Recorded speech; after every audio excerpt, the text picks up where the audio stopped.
Hey, hi, how are you all? I hope you all doing great and welcome to part 2 of equity valuation. So in part 1 we discussed on valuation overview, valuation methodology and application of those valuation methodologies, and we left on a note that in second part we are going to apply those concepts building a financial model.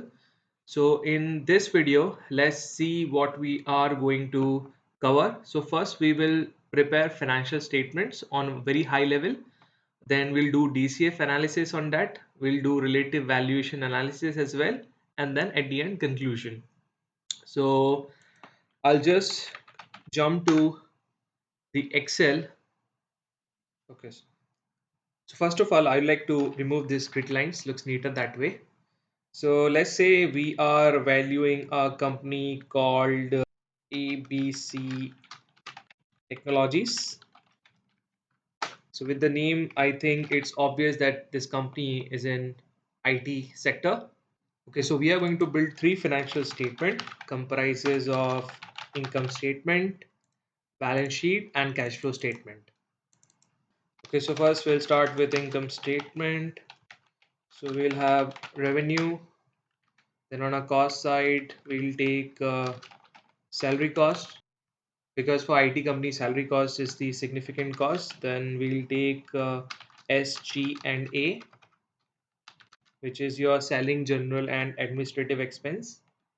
And finally, some other expense. So let's say IT company requires a lot of subscription for software development, cloud servers, and other tool as required. So all of these expense will come under other expense. So we'll just add one line for a assumption as well. So after other expense, we will arrive at our EBITDA or operating income. Then we'll adjust depreciation and amortization to arrive at EBIT, and then we'll deduct interest as well to arrive at profit before tax, and finally the adjustment of tax to arrive at net profit. So to forecast income, we'll assume some revenue growth. Now salary could be variable to revenue, so we will assume salary as percentage of revenue.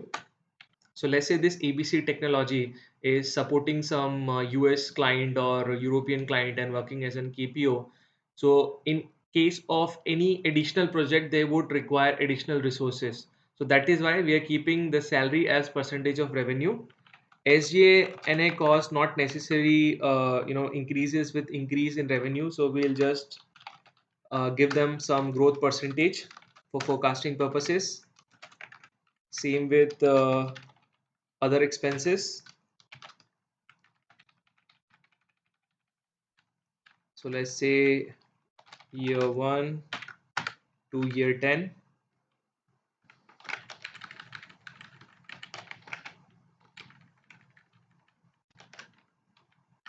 So 1 to 10 years is period in review, and let's say this company is operational for last 5 years.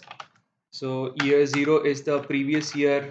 So now let's say the last year the revenue was around 100,000 or 1 lakh, and then we are assuming a growth of so because this company is only been in the market for last 5 years, so we can consider it a startup only. So for initial year, we'll assume a good growth of, let's say first year 30% or say 40%, then 35, 30, 28, 27, 20, 15, 11, 7, and then 5. So we are assuming that in 10 years, the company will reach to its maturity stage and will grow at a stable rate of industry or economy. So we'll just forecast on the basis of this. So this multiply by 1 plus this rate. So our revenue is ready. So as mentioned, we are not going into detail the breakup of revenue or how the revenue being forecasted based on the total market, total target market, the penetration into the market over the years, and so on and so forth. We are just trying to basically build financial models so that we can apply the valuation concept, and maybe in some other video we can work around financial modeling. So industry to industry, revenue drivers, cost drivers differs, and accordingly financial modeling, the approach to financial modeling would differ. I can make a separate video for detailed financial modeling for particular industry. So right now salary cost, as we discussed, we'll take as percentage of revenue. So let's say in starting year, at the start, we'll at the let's say at the start of year 40%, and at the start 40%, then 35%, then 35%, 33%, 30%, and we'll keep this 30% for the remaining period, assuming this 30% is the stable rate. Now let's calculate the salary cost. So this multiply by,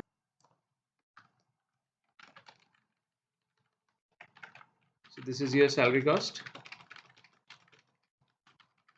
SG&A cost, let's say, is around 30,000 was previous year, and let's say the SGA cost is growing by 5% each year, or maybe at the beginning of period little higher cost, and we'll reduce the growth, and then year 3 let's say 5% throughout.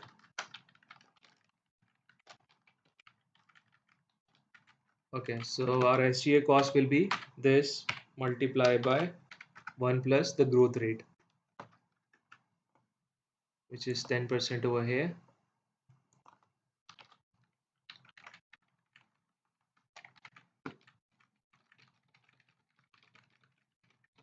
Other expenses as well, we'll assume a cost of, let's say, 20,000 at the beginning of period, and we'll grow by around let's say same percentage as SG&A costs, just for simplicity. So this multiply by 1 plus the growth rate. All right, so here we go with the other expenses as well. Now what we need to do is we need to calculate the EBITDA, which is nothing but your revenue minus all your expense. So salary expense plus SG&A expense plus other expense.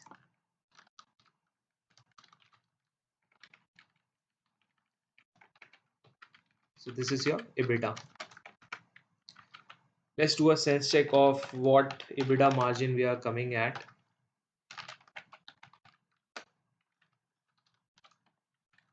So your EBITDA margin is your EBITDA divided by your revenue. So 21% EBITDA at the start and going up to 57. Okay, so if it looks aggressive, then we can just increase the salary cost 10% additional across the period. So just use the pay special function. I need to add this 10% across, and here we go. So this 47% still looks okay because it's a service company, so they can achieve this sort of margin. Okay, now in terms of depreciation amortization, we'll leave for now, highlighting in yellow, and we'll come back to this. We'll prepare an asset schedule for it, and and then we will add the depreciation amount. But for now, we'll just build the formula. So your EBIT is your EBITDA minus depreciation.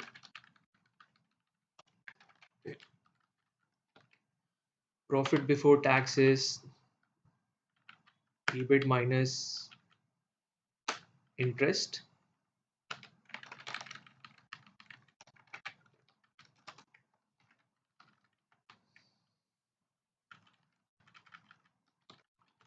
Assuming this the company operates in some IT park and gets subsidy and all of that, so effective tax that they're paying is around 20%. So all you need to do is your profit before tax multiply by your tax rate, and your net profit is your profit before tax minus tax. Let's calculate profit margin as well, although interest and depreciation is remaining, but still we'll just keep the formula ready. So your net margin is your net profit divided by your total revenue.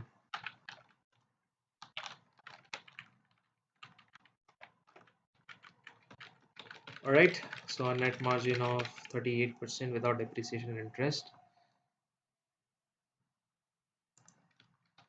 All right, so our P&L is almost ready. Okay, let's switch to balance sheet now. We'll keep the formatting same. So I'll just copy this and paste it over here. So this is our balance sheet.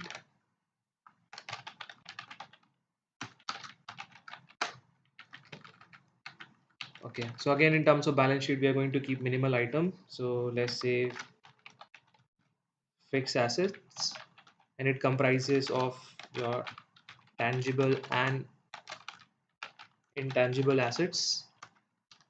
So this is your non-current. In the current asset,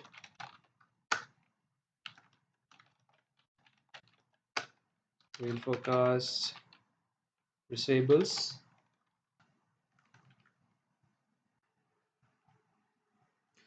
Okay, let's assume there was no current balance at time zero. So what we're going to do is we're going to build an asset schedule so that we can get our depreciation and capital expenditure numbers from there. So we'll call it so we are just going to keep the formatting same across.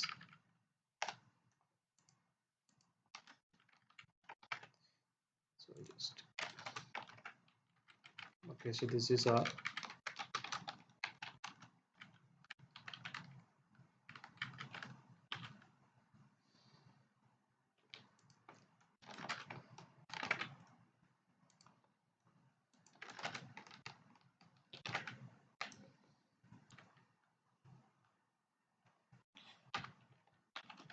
so I'm going to transpose this over here.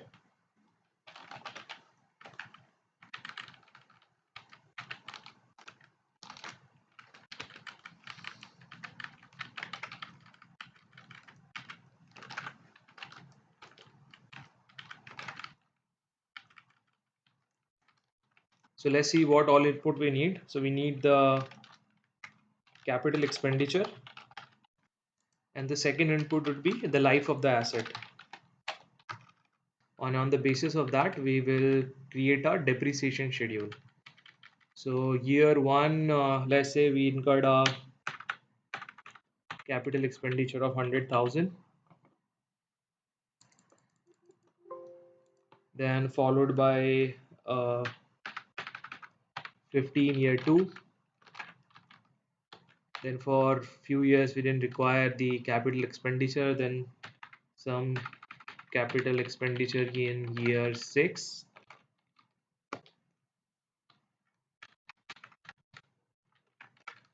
followed by year 9, and some 10,000 of capital expenditure in year 17.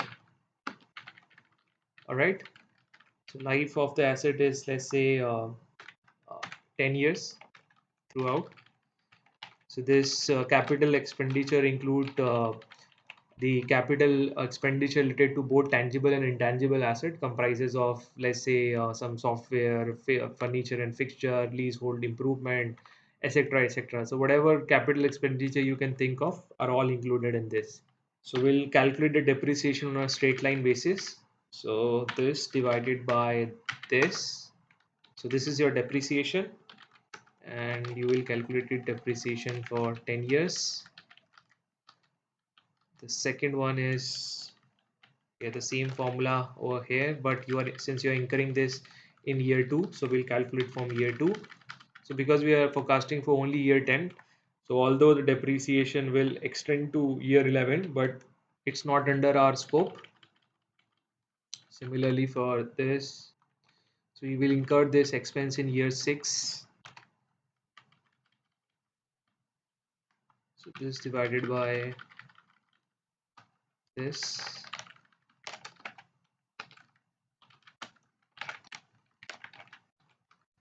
Then we'll incur this year in year 9.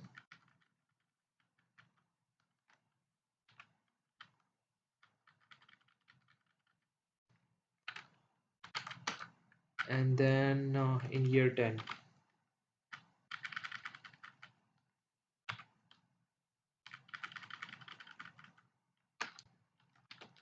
Okay. Now we can calculate the total depreciation on the basis of this.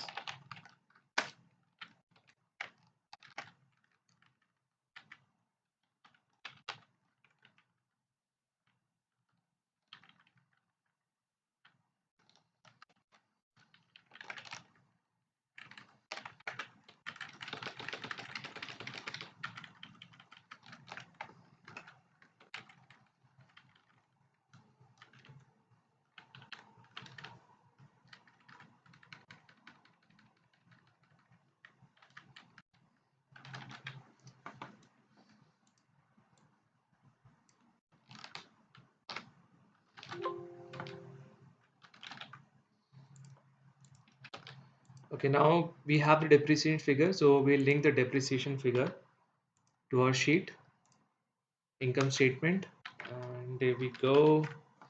So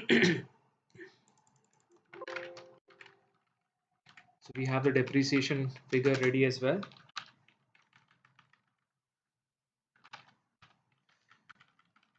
Now what is remaining is the interest expense, so let's do the interest expense as well.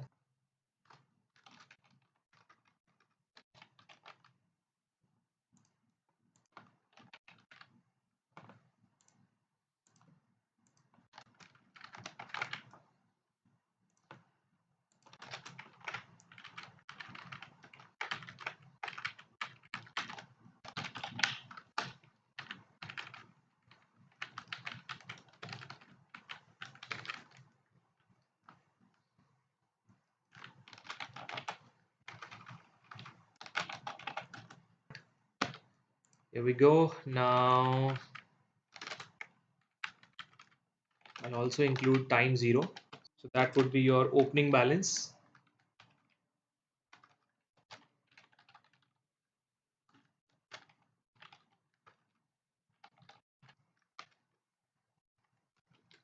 Then we need the principal payment, followed by interest and closing balance.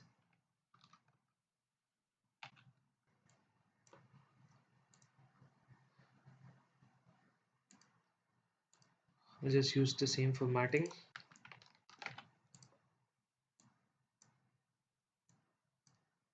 So this is the variable we would require. Also, we need some additional input such as what is the loan amount, then what is the period to repay the loan, what is the interest rate, what is the EMI. So okay, so let's say a loan amount is around 200,000.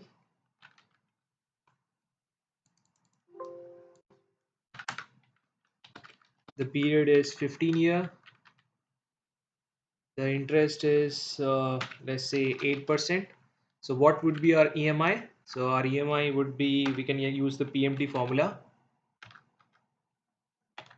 So PMT rate, so the rate is 8%, the period is 15, and the present value is 200,000. So just remember to add negative over here, or else it will give a negative value. So our EMI is 23,366. Now let's start building our amortization table. So our since the period is 15 years, so I'll just extend it to 15 year. So all I need to do is this plus 1. Okay. Now what is our opening balance? Opening balance is this balance. Okay, since I'm starting with year 0, and let's say we have taken this loan last year, so I'll just exclude year 15. So if you see, you have total the total count is 15, so 15 period. So opening balance is this. Okay, I have to add one more, that is EMI. But since we are paying it years, we are assuming it yearly, so you can call it equated yearly installment. Now the EMI is nothing but this figure. So since it's going to remain the same, I'm going to freeze this. So this is our EMI. Our opening balance from next year will be the closing balance. So I'll just drag the formula over here as well. Now, what is the principal amount? So before principal amount, let's calculate the interest. So basically interest is your opening balance multiplied by your interest rate. So now again, interest rate is going to remain the same. So I'm going to freeze this cell and I am going to drag it all the way down. Now, what is remaining is the principal amount. So principal amount is your EMI minus your interest amount. And the closing balance is the opening balance minus the principal amount. So now again drag this formula all the way down.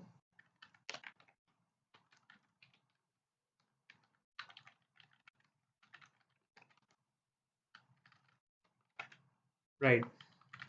So if you see, your interest payment is going down with time and your principal amount is going up with time. So this looks right. And the check for this loan schedule is at the end of loan period, your closing balance should become 0, which is 0 over here. I'll just format this as well. Doesn't look nice. Okay, here we go. So if you see, your closing balance is going to 0. Now, since we have this ready as well, we're going to link the interest as well.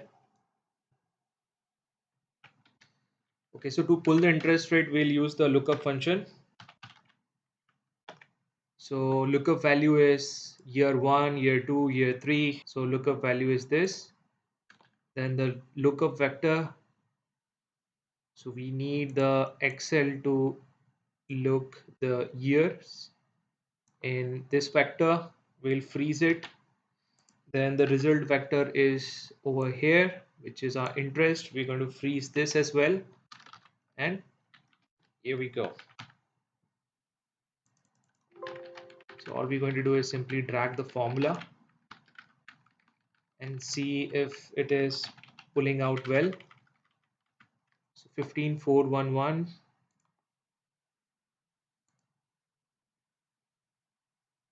15,411 for year 1, and 7463, 7463 for year 10. So this is working well. So now our net margin is from -6% growing up to 35%. Again, let's get back to the balance sheet now. So balance sheet, we need the closing balance of fixed asset. Okay, let's quickly make the asset schedule as well. So what we need is we need the opening balance, we need the depreciation, or we need the capex, we need the depreciation and the closing balance. So this is what we need. And then same year 0, year 1, year 2. So I'm gonna link it again from here.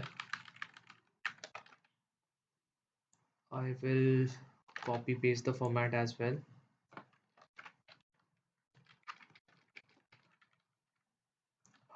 Okay, shift it on the top. Okay, so my opening balance, there is no opening balance, so opening balance is 0. Capex is 0, or depreciation is 0, and the closing balance is this balance. So opening balance of year 1 is the closing balance of year 0.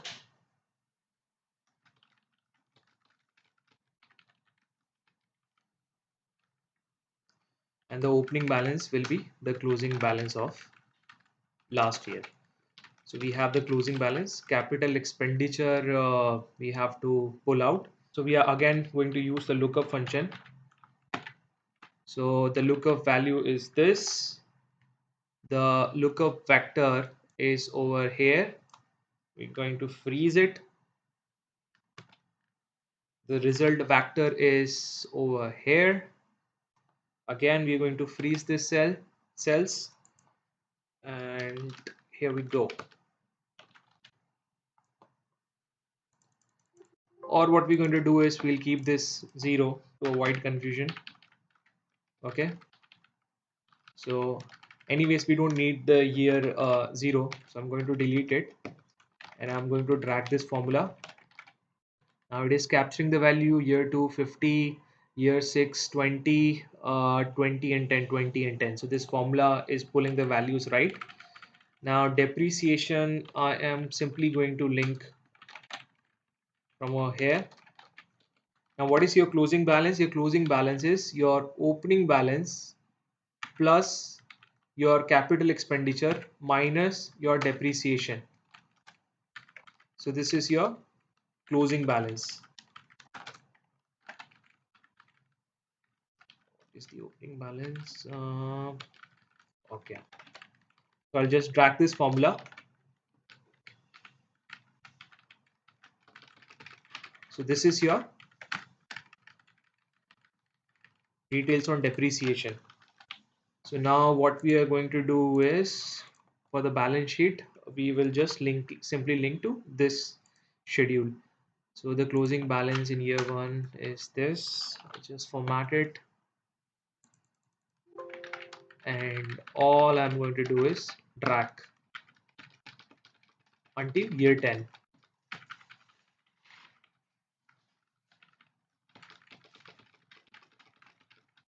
So my fixed asset is ready. Now for receivables, I will assume that my receivable days is, let's say, 90 days. So it takes 90 days for me to realize my revenue from my client, or my invoice date is 90 days. So this is the receivable days to forecast the receivables. Now if I have to calculate the receivables, so all I'm going to do is, okay, so the formula is your number of days multiply by your revenue. So revenue we have forecasted in the income statement. So revenue is this figure divided by 365, which is the number of days in a year. Okay, so this is our receivable balance for year 1, and since this is going to remain the same, so we will freeze this cell and drag the formula throughout. So this is the receivable, and this is the total balance we have. We are not forecasting inventory because inventory is not required for IT company. or else on the basis of inventory days we could have forecasted the inventory as well. And so in terms of liability, so under non-current liability you have loan. So ideally we should separate the current and non-current balance of loan, but just for simplicity I am going to include in the non-current portion. Again, for capturing the value of closing balance of loan, we will use the lookup function. So lookup, again, our lookup value will be in terms of at which year we are at,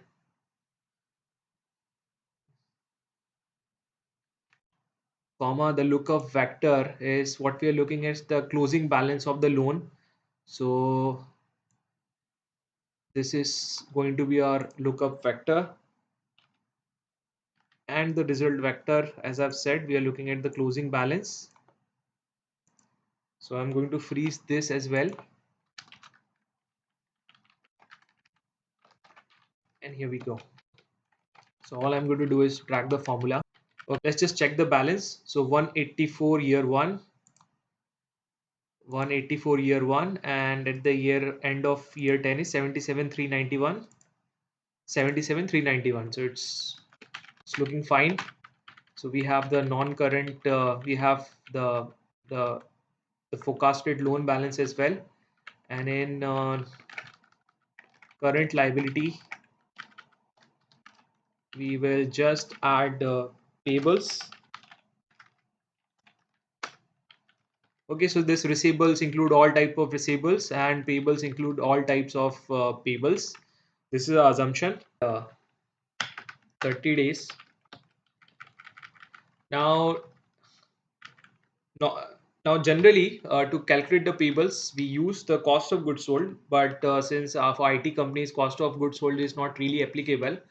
So what we are going to assume is that all the expenses to pay in 30 days. So we are going to consider that for all the expenses across. So I'll do this multiply by again the same formula. So I'll include all the expenses. Okay, so salary costs, I'm assuming that salary costs will be paid on time in cash and there is no delay, although it could be delay because you normally pay salary at the end of the month. But simplicity, we'll assume that there is no delay in the payment. SG&A cost plus other expenses. So this is what we are going to consider. All right, divided by 365, bracket close. So this is a payable balance. Again, I am going to freeze this,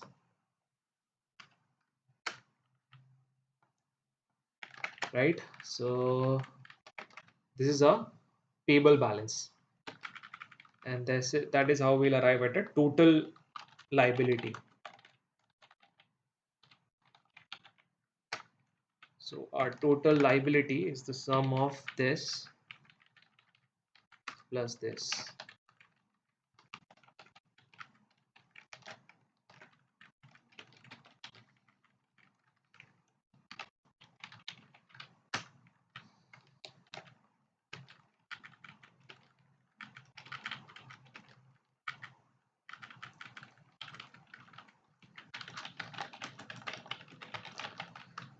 So on equity side, share capital and retained earning.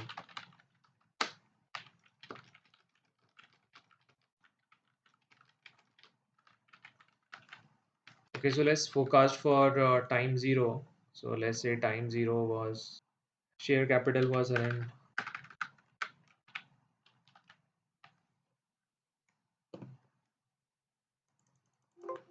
100,000. Retained earning was zero because we were loss making, slightly loss making retained earning, and then you have total equity. Okay, one thing I've just missed is that along with the receivables, we have the cash as well.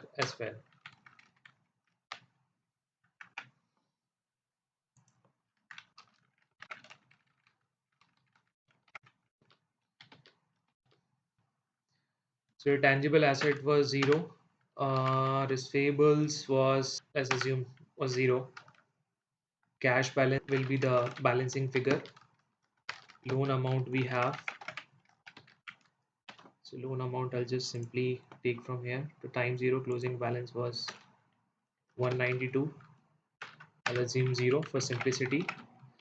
So for year 0, I just need to balance. I need to just because I haven't really prepared the balance sheet for time 0. So all I'm going to do is I'm going to make some assumption and make this balance sheet equal. So your equity is sum of these two.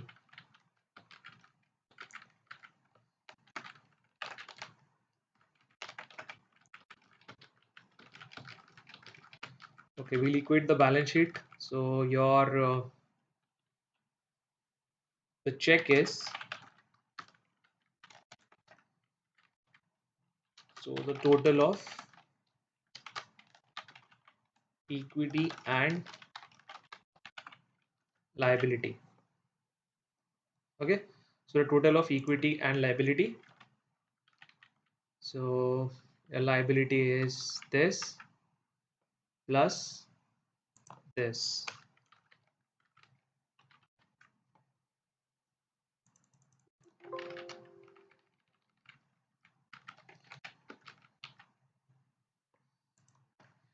And the check is your total asset minus your total liability should be equal. So let's say we have a cash balance of 192.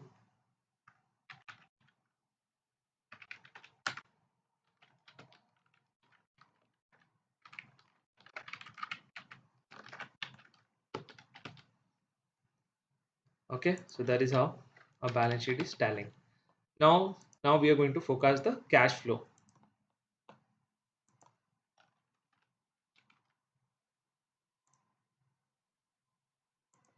So if I drag this formula, a balance sheet is not tallying. So we will try to equate the balance sheet first. So in terms of share capital, we'll keep the share capital same throughout.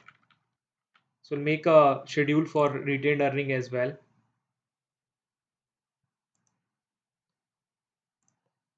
Let's do it over here only. So your retained earning,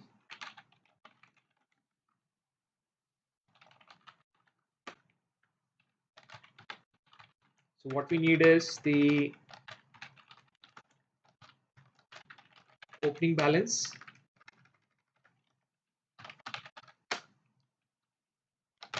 the net profit for that year, and the closing balance.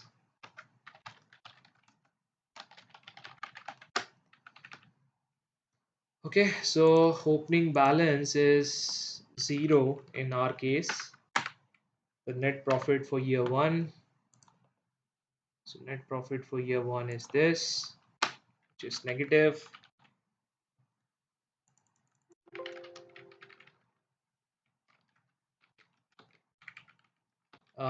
Then the closing balance is your opening balance plus your net profit. I'm going to drag the formula here as well. And your opening balance is last year's closing balance.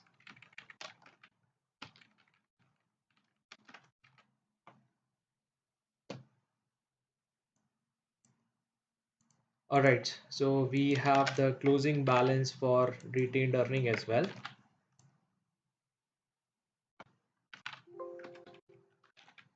Now what I'm going to do is I'm going to simply link the balance sheet to this schedule. So my retained earning from time 1 to year 1 is this, and dragging it to year 10. Just use the same format.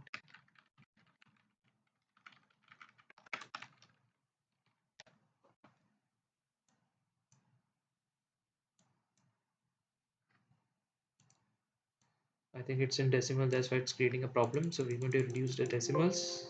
All right. The equity is in,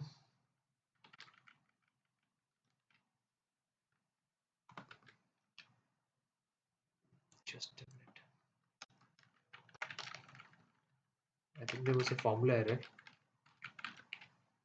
So total equity is share capital plus retained earning, right? Okay, I'm again going to sort out the decimals.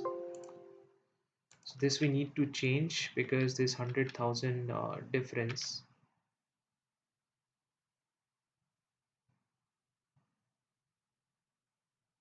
So let's say if I make this 0, so 92,634 is what I require to make it 0. Okay. So now this looks fine, but the balance sheet is not tallying. So let's prepare the cash flow statement and let's see how it goes. I'll just mark this in yellow because it is important.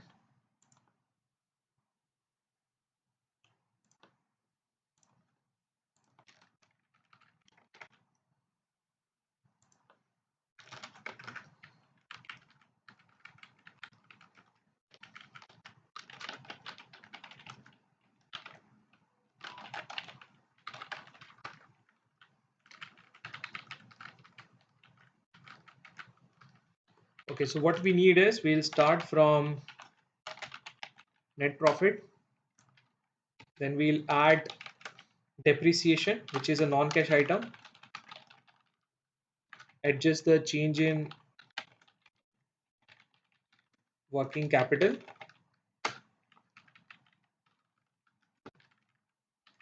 and that's how we'll arrive at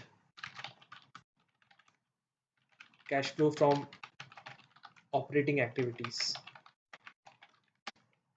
All right, then in terms of cash flow from investing activity, cash outflow from capital expenditure, and in financing activity, cash outflow from payment of loan. Okay, so that is how we'll arrive at the net cash flow. So first is the net profit, which will come from your income statement.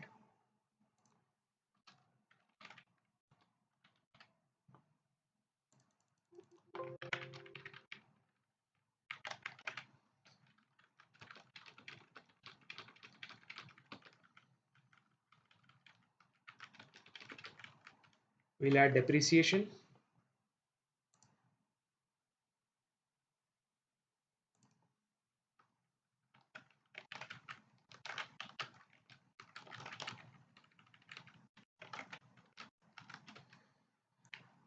Now we have to calculate the change in working capital. So change in working capital is basically your current asset minus current liability.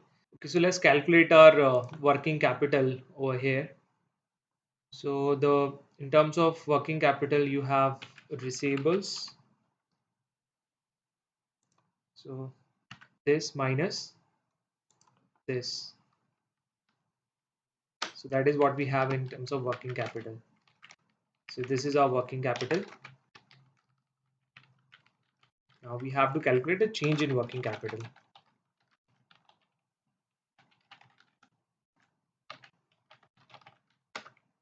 All right. So this is what I'm calculating, change in working capital. Now the formula for change in working capital is this minus this minus this. This is coming to negative. So it's a cash outflow. All right. Now this is a working capital.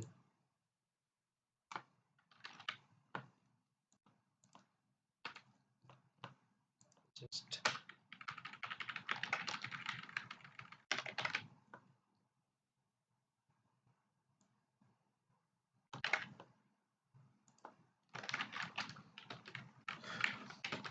so I'm going to link it the cash flow over here. So change in working capital is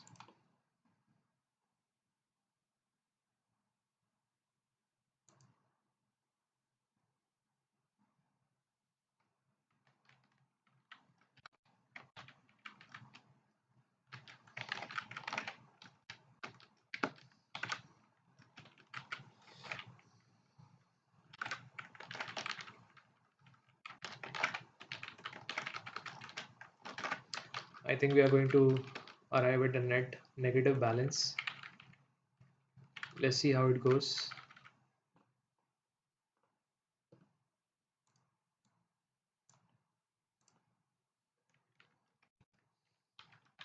So cash flow from operating activities, sum of all of these three.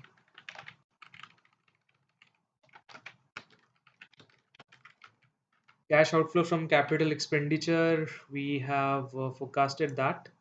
So the capital expenditure, we're going to simply link it to this, and it's going to be a negative balance because it's a cash outflow.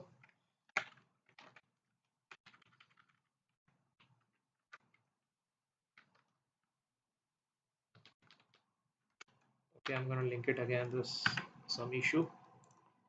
So capital expenditure year one is this.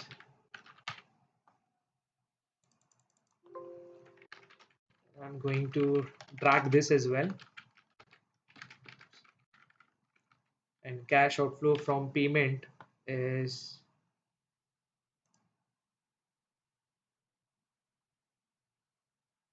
the principal amount, because interest is already included in the net profit. So we are only going to focus on the principal amount. So I think we have to use the lookup function again. So the lookup value is this year one. The lookup vector is this, and we're going to freeze this.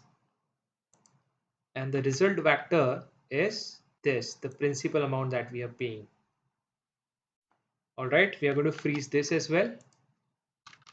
And Excel is pulling the value. Let's drag it and let's see if it is pulling right. So year 1 7366, year 10 14 724. 7366 and year 10 is 19 15 902. I think there's something wrong. So 15 14 3 14 3 14 724. 14 724 is this year 9.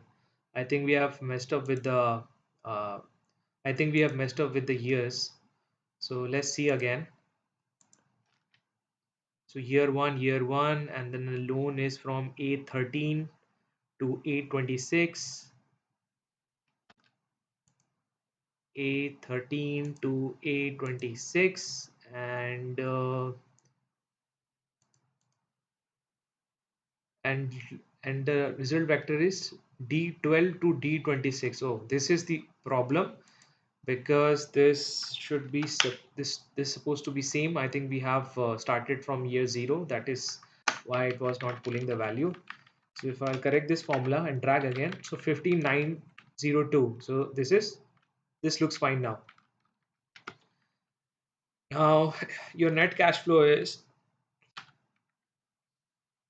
so this is again a cash outflow. So I am going to just put a negative sign over here and drag all the way down. So your net cash flow is this plus this plus this, which is negative in first and second year. Now your so opening balance for year 0 is, we'll pull from the balance sheet, which was the net figure. So this is the cash balance.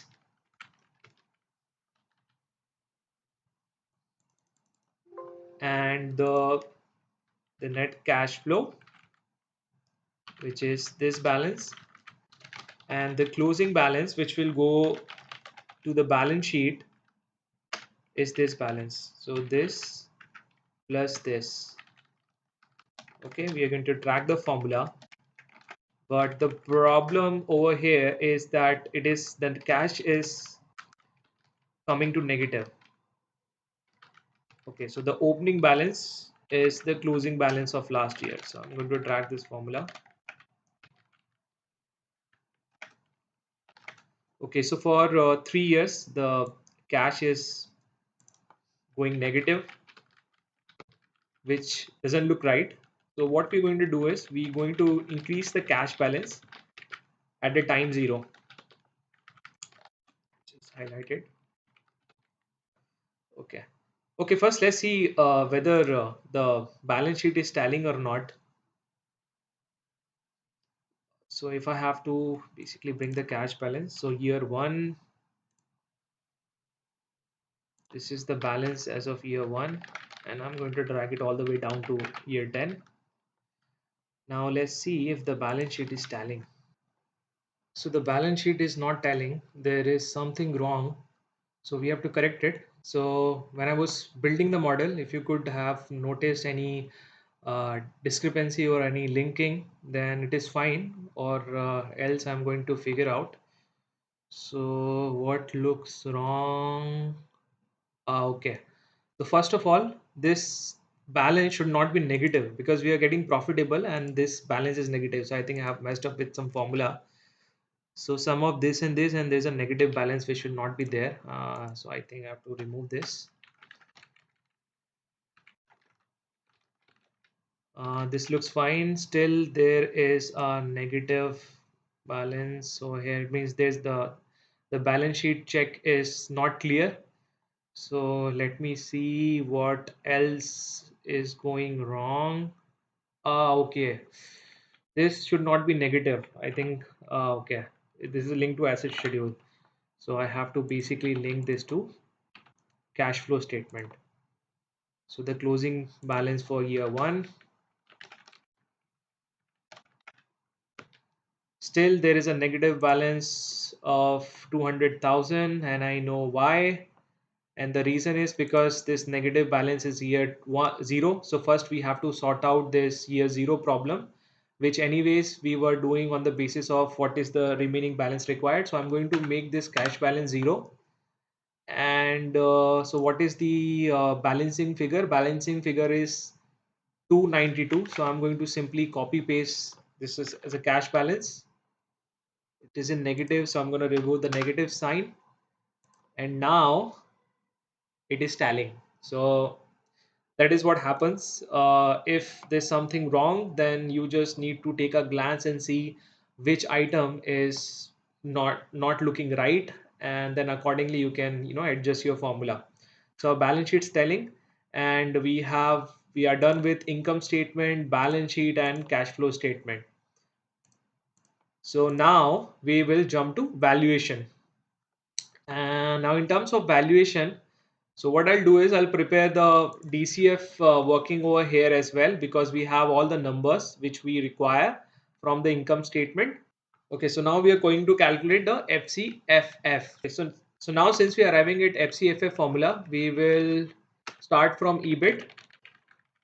Then we'll do the tax adjustment. So let's do the tax adjustment over here. Multiply by 1 minus this rate, and I'm going to freeze this and drag my formula. Okay, this looks fine. So I'll just lie EBIT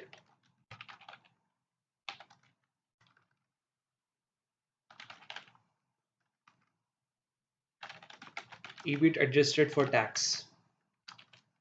Now the other adjustment that I need to do is, so if you remember the FCFA formula, we do adjustment for change in working capital and capital expenditure. So we are going to do that here. So working capital,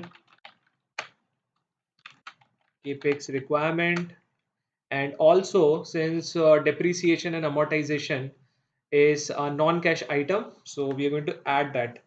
So add, or we'll just write depreciation and amortization.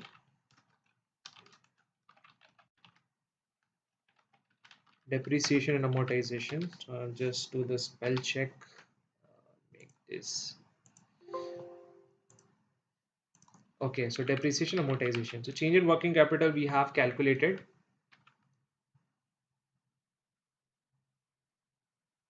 We've already calculated the change in working capital in the balance sheet. So change in working capital will come from here.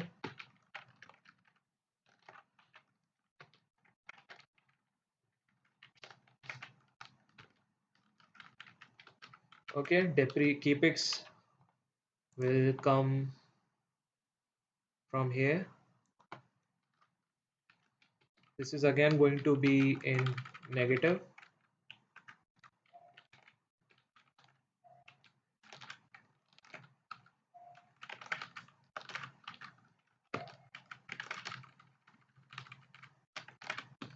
And depreciation and amortization will link from here. So it's going to be a positive balance since we are adding this to the cash flow.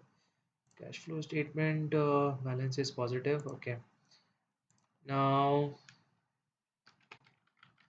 now we'll arrive at FC FCFE, which is free cash flow to firm. FCFF, sorry. So we'll arrive at FCFF, which is the sum of this.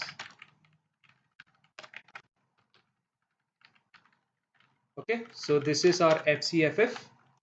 Now what we're going to do is we're going to discount this FCFF.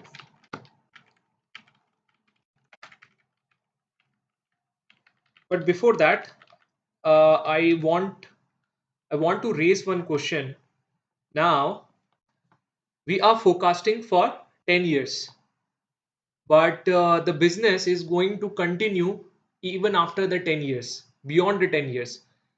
And if I'm continuing the business, there's one method which is called the Gordon growth method. This Gordon growth method basically capture the value of going concern in case if the business is going to grow at certain rate and incorporating the risk attached to that cash flow in a form of discount. So we are going to basically see how we going to calculate our cash flow on the basis of Gordon growth method, and then we will evaluate the total cash flow from the business.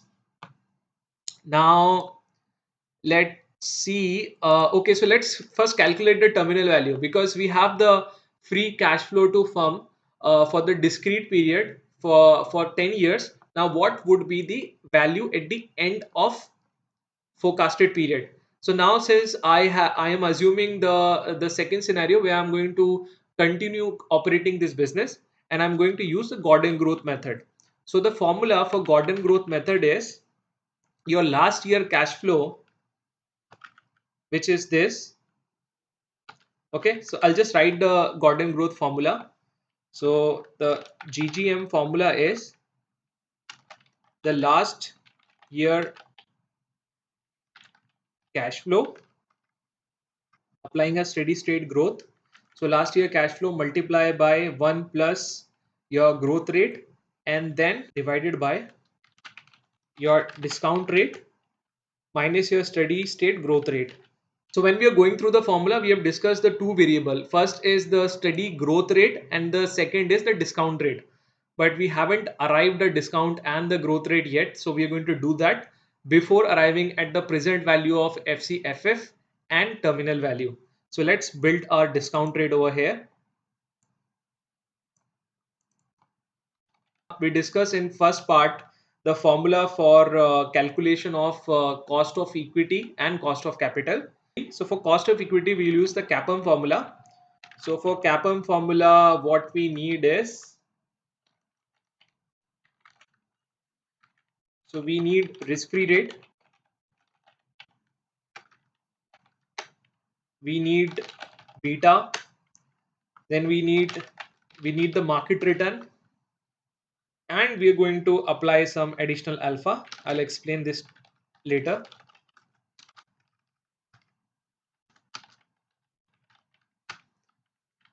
Okay, so let's go one by one.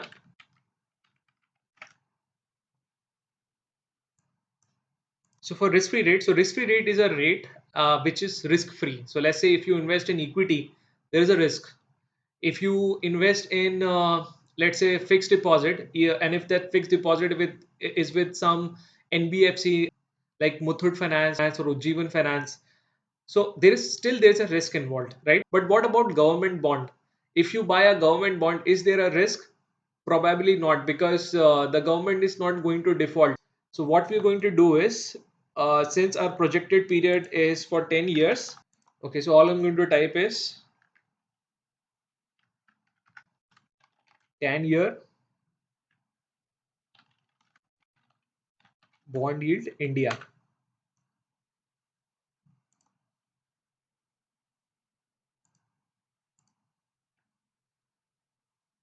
So I have a lot of sources.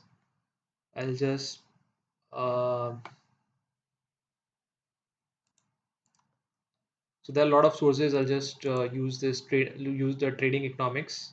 So for the Indian government bond yield for 10 years, it's around 7.26%. So 7.26% is my risk-free rate. Now for beta, so beta is basically the industry risk as compared to the market risk. The beta is the correlation between the market return and the industry return. So what I'm going to do is I'm going to calculate the beta. So I'll just create a separate sheet for beta, and what all I want is the return for the market and return for the industry.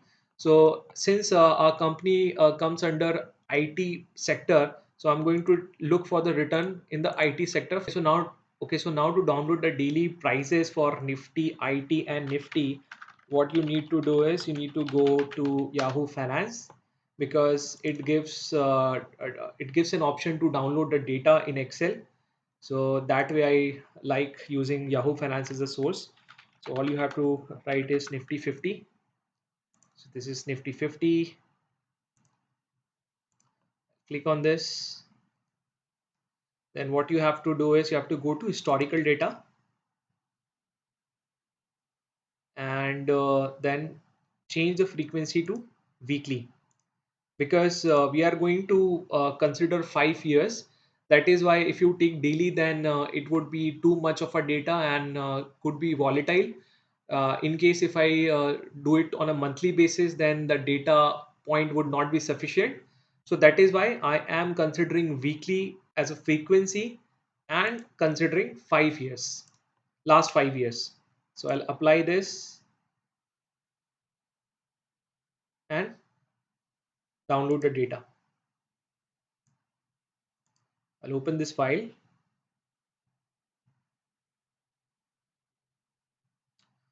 So we have the date and we have the opening price, high, low, closing price, adjusted closing price, and volume. So all we need is the closing price. So I'm going to delete the rest. Okay. And then I'll just simply copy paste this into our sheet.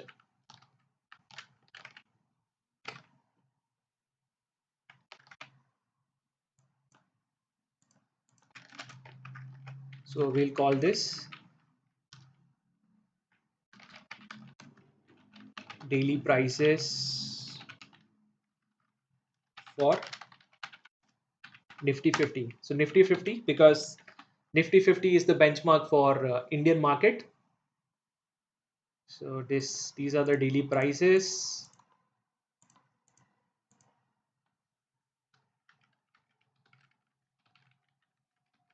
And similarly, we are going to extract the prices for Nifty IT. So I'll just type Nifty IT.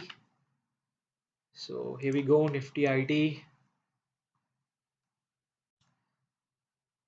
Again, you have to go to historical data,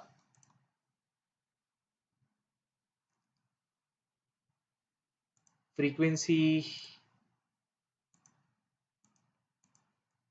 weekly, and then for last 5 years. Apply, and then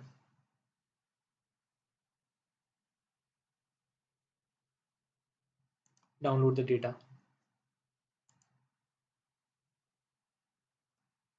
Because now this closing price, okay, now the date is going to remain the same because we have extracted the data for the same period. So all I need is the closing price, and I'll paste this closing price over here, and I will call it daily prices from Nifty IT.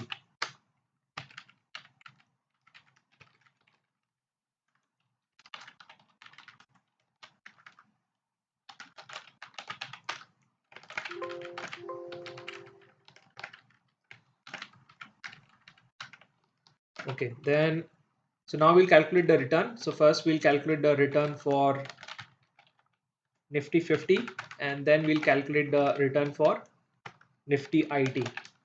So what the formula is, what was the closing price and what was the opening price a week before minus 1. So which is in this case is 4%, because from if you see this week 23rd 8 2021 to 38 8 2021, the prices have increased by 4%. So this is the weekly return. Now I'm going to drag this formula.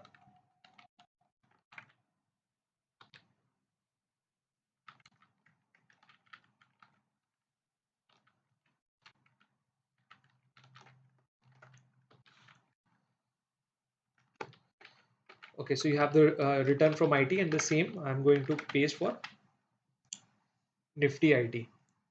I'll just drag the formula. Okay, so we have return both for Nifty 50 and IT, and now we are going to calculate the beta.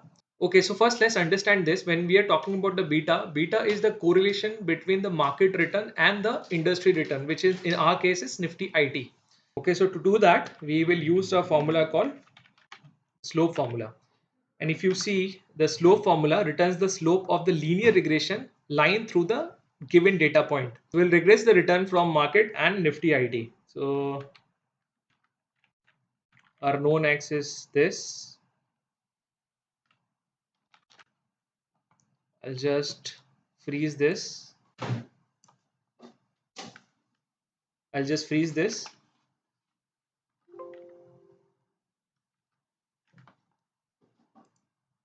And known X is return from Nifty IT.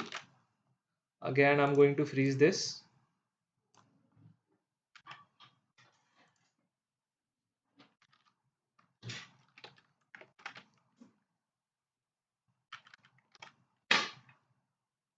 And I'm going to drag this formula all the way down.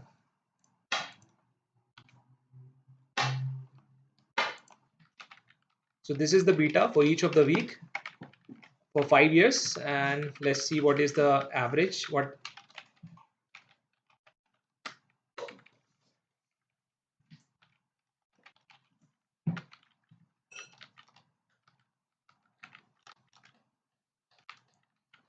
So the average beta is coming to 0.46, which we are going to use in our CAPM model.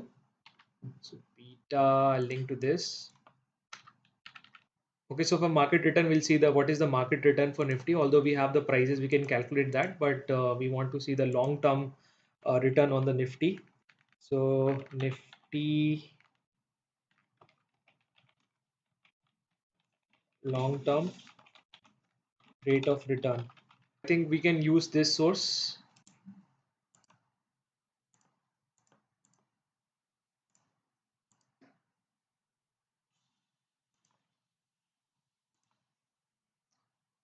You can use any reliable source. Now this Mirai Asset mutual fund is a reputed mutual fund house. So we'll just see what is the return that they have calculated for Nifty 50.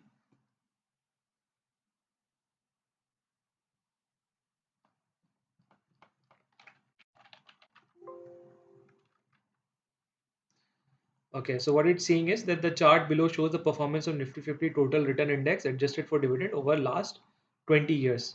Over the past 20 years, Nifty 50 has given a 14.18 CAGR return. So we will use this 14.18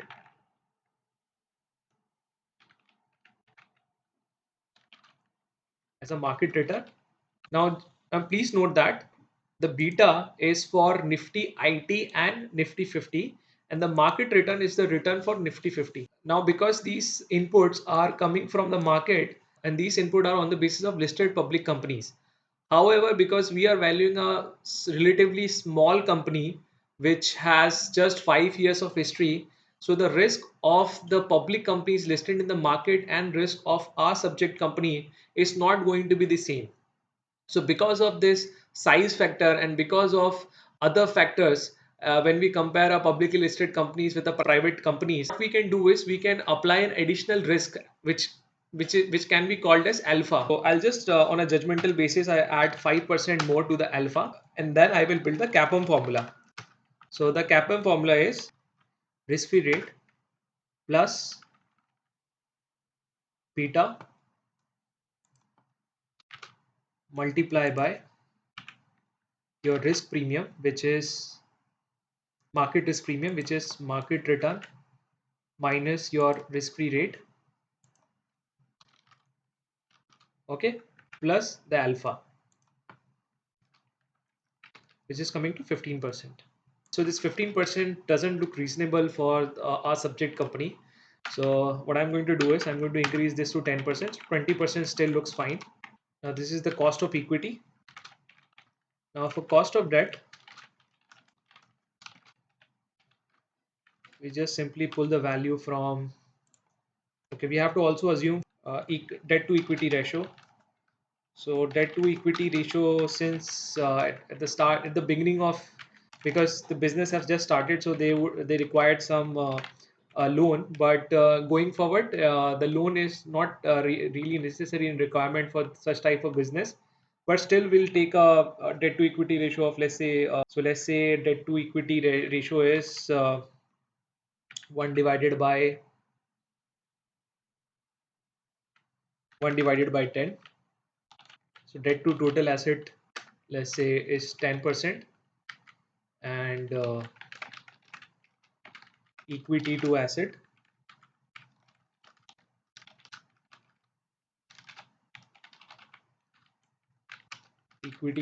is 90%. All right. So now we're going to build the WACC formula. So your WACC is equal to your cost of equity multiply by the proportion of equity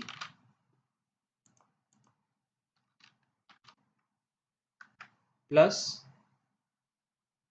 the cost of debt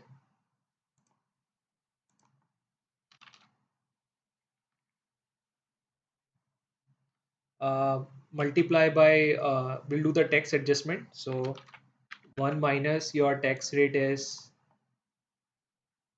20%. So 1 minus tax rate. All right. Then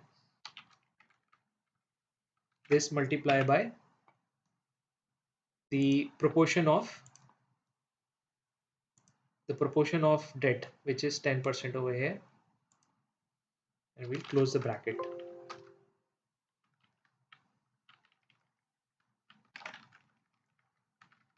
So this is the WACC we are going to use, and this WACC is not any different than cost of equity, because we have just assumed a debt to total asset 10%. So we are going to use a WACC of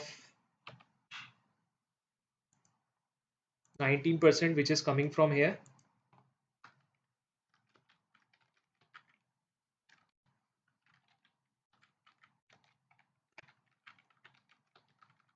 And we'll assume a growth of, so let's see what is the GDP growth rate of India. So we'll type GDP growth rate of India. We have to see the long-term rate, because in the recent past there's a lot of volatility. Okay, you can look for you look for updated data, but since the start of 21st century, annual average GDP growth has been around 6 to 7%. So I'll use 6%, which is close to your risk-free rate. So I'll use the 6% growth rate, and then I'm going to calculate a terminal value. So based on the GGM formula, my terminal value is the last year cash flow multiply by 1 plus the growth rate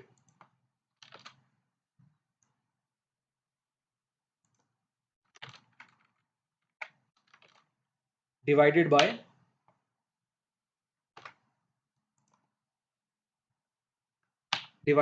R minus G. So my my discount rate is this minus the growth rate, which is 6%.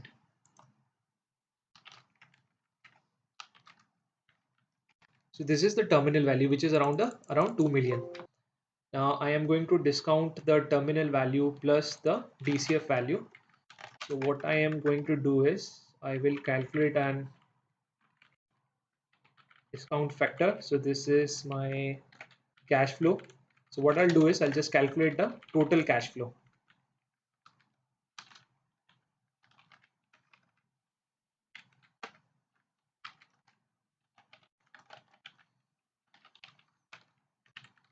So total cash flow is the sum of this and this. So this is the total cash flow. Now I have to calculate the present value factor. So to calculate the present value factor, so I will type out the period here.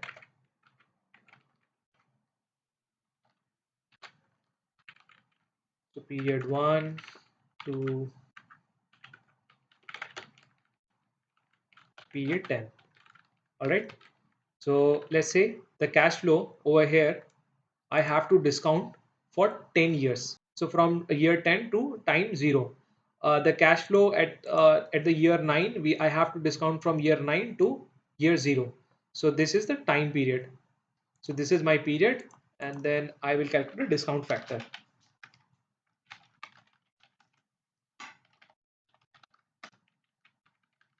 So my discount factor is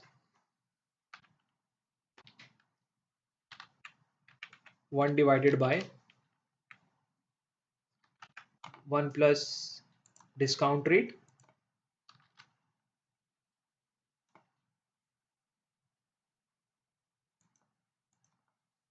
raised to the power the time period, which is 1 in this case. Now I can freeze this back because it's going to be same throughout. I'll just increase the decimal point, and now I will calculate the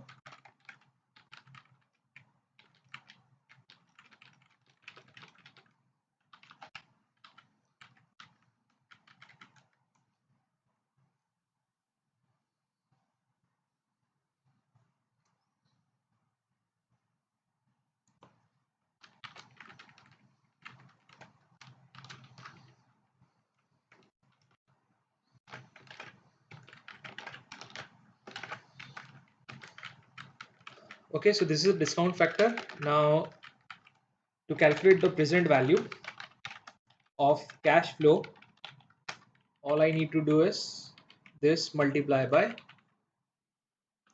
this. So I'll arrive at the present value of the cash flow.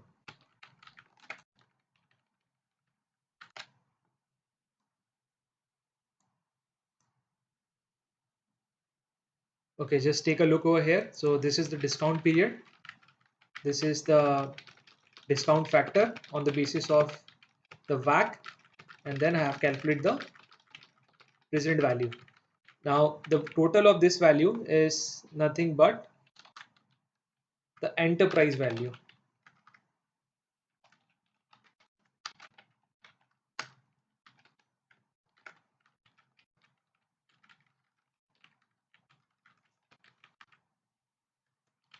So enterprise value is sum of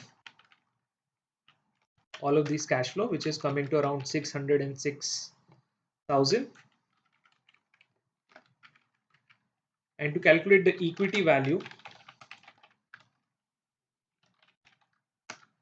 all I need to do is I have to do the adjustment for the debt. So I will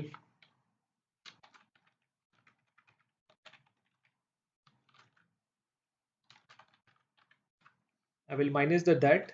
I will add the cash.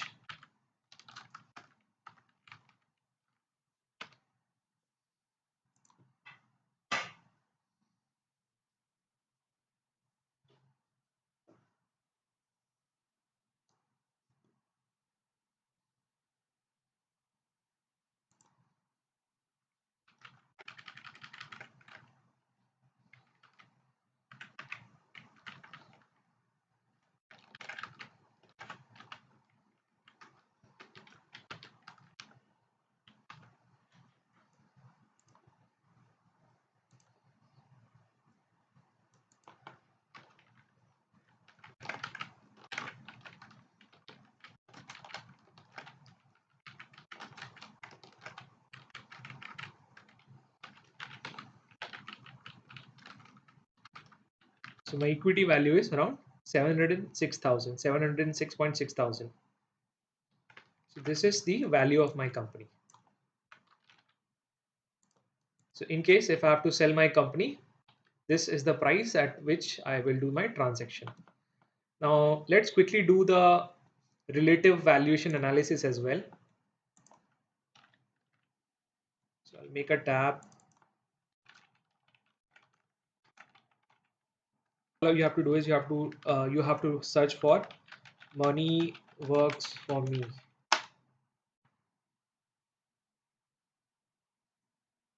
So money works for me. I'll click on this link. Money works for me, and then what I'll then click on this stock. Go to stock screener. Okay, so all you need to do is you have to go to this industry screener and click over here. And the industry that we are looking at is the IT sector. So IT software, click on IT software, and then you have all the companies under IT software over here. So you have Infosys, SEL Technology, all the known names. Since you can't download this because it is paid, what you can do is you can take a screenshot and then paste in your Excel file. So this is top 10 company, and then you scroll down.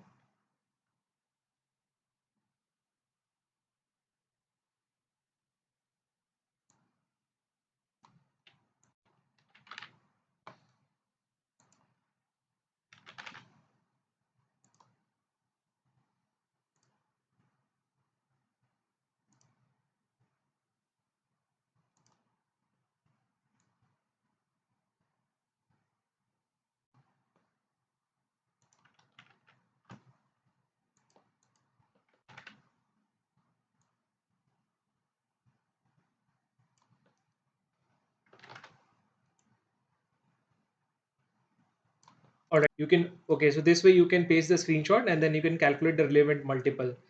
Now we have to decide which multiple to use. Now, as of valuation date, as of time zero, our company is loss making at a net profit and EBITDA level. So we can't use PE or EV to EBITDA. Price to book value is not suitable for IT industry. So we are not going to use that. So we are left with no option. We could use EV to revenue, but again, the company says the company is at a growing phase. We should look at the future earning. So what we can do is we can look at the income statement and see when the company is getting stable. So in terms of revenue, if you see from year six, the company is getting to that stable period. So what we can do is we can consider the net profit as of year six as a benchmark. So let's first calculate the PE ratio.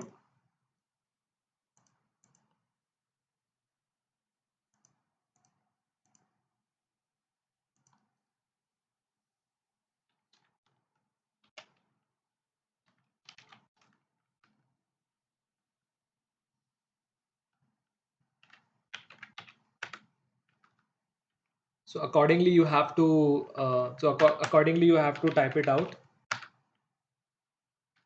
What I'm going to do is instead of average we can calculate median over here.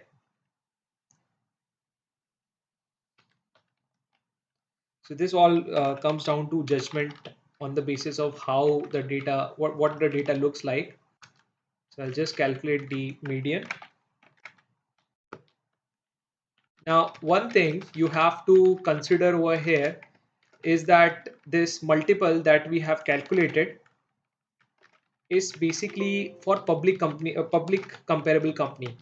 And what we are valuing is a private company which is also a startup. You can't really give the same multiple to a private company which is of a public company. So what we can do is we can apply a discount on a judgmental basis.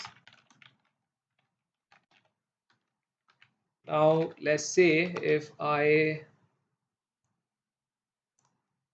apply a discount of 50%,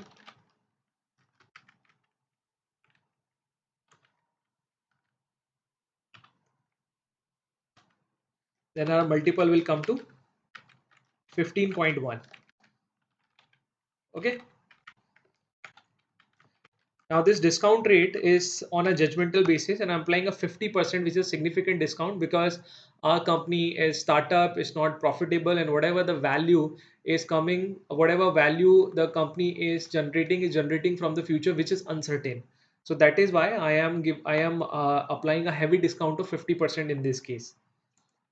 So our final multiple is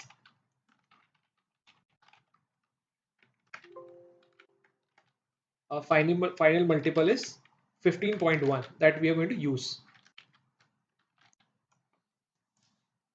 Now, what we need to do is we need to calculate the present value of the net profit in year 6, which is uh, which is this value. Okay. Now, since this is the value at year 6, to calculate the present value, what we're going to do is we're going to multiply by the present vector that we calculated.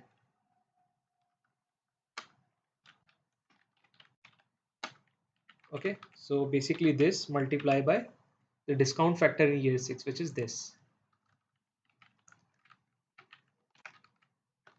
So this is the present value of the cash flow, and then we use the multiple that we have arrived. So the multiple is, let's say the multiple is 15,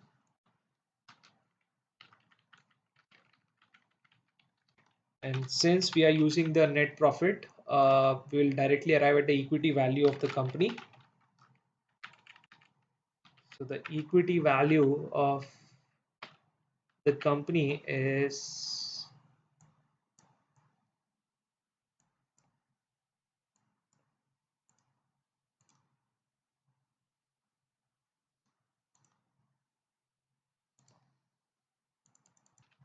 also, from relative valuation approach, we are arriving at an equity value of 992. So now the conclusion is the value from equity method is lower than the valuation from the relative valuation approach. So generally the valuation conclusion from relative valuation and DCF valuation should not be more than 10%.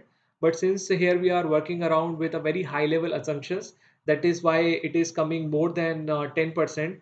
So what we can do is we can just calculate an average of valuation from equity and valuation from DCF and valuation from relative approach.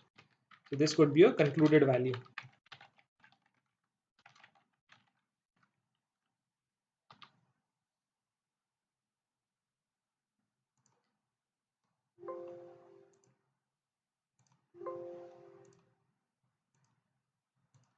And further, let's say if you want to get close to the DCF value, so this is not ideally suggested because when you will, when you work around a robust assumption and robust financial model, then this value should not be, far apart. So let's say if I increase the discount that I've applied on the multiple to from 50% to 60%, then we will come close to, and our concluded value will be between these values, which is the value concluded from DCF and relative valuation approach. So this is the concluded final value. So this is the end of this video. I hope you had a great learning session. I will also, if you want this model, I can share this model as well with you. So thank you for watching this video and have a great week.